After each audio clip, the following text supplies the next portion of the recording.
Uh, Episode 2, Captain's Paper. Jim and Mr. Dance went to the hall of Dr. Livesey's house.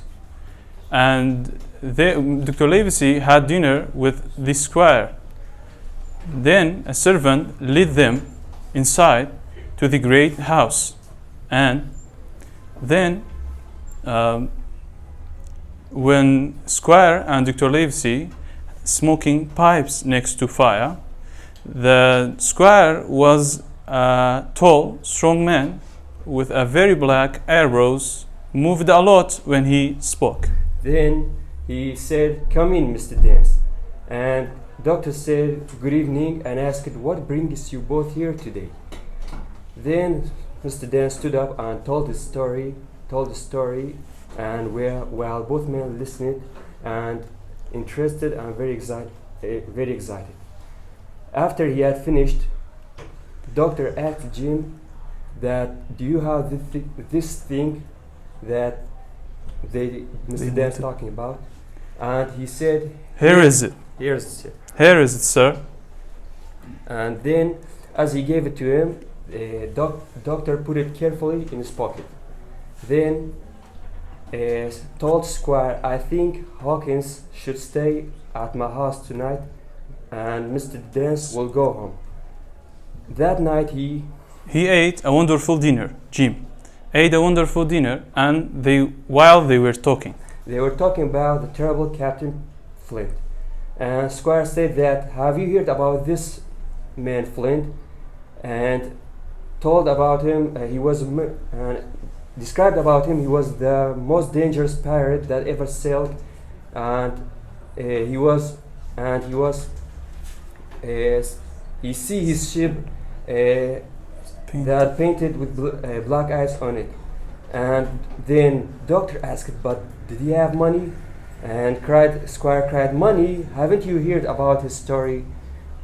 The story of his treasure. The story of his treasure, and what these scoundrels are looking for if it's not money." And then doctor asked, "If I have information about where Flint buried his treasure in my pocket, what should we need to do?" And Squire said that what should we need to do? That means I'll go Bristol, buy a ship, and we'll start to find that treasure if we have to spend a year looking for it.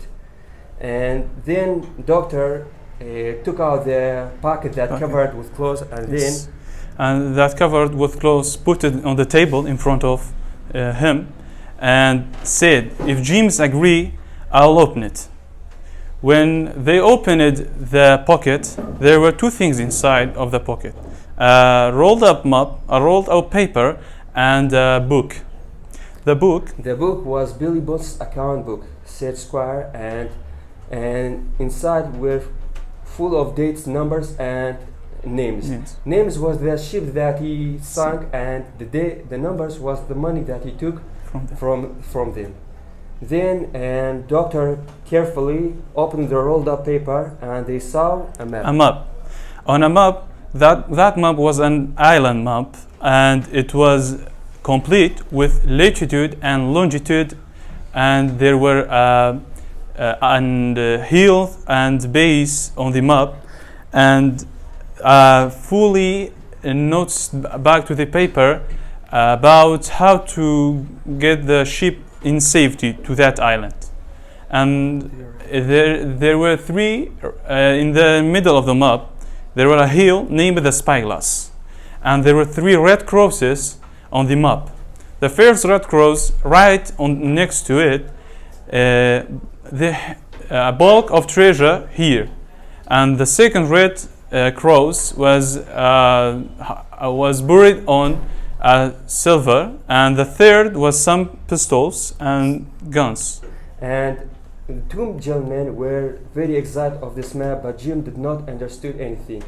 Squire said that by tomorrow I shall be in Bristol, and in 3 weeks in time we will be sailing the best ship that ever sailed, and we will have a good wind, and we will have a good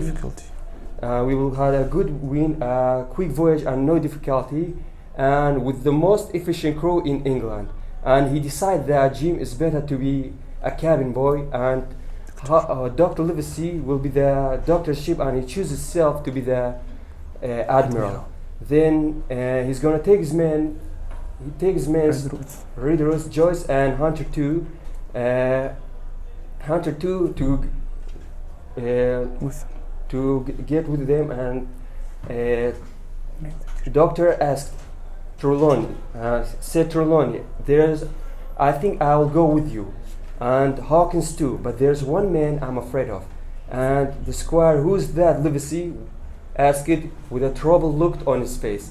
And doctor continued, you, because you can't keep secret, and we are not the only one who know about this document. This man who attacked Dean tonight couldn't be far away, I'm sure.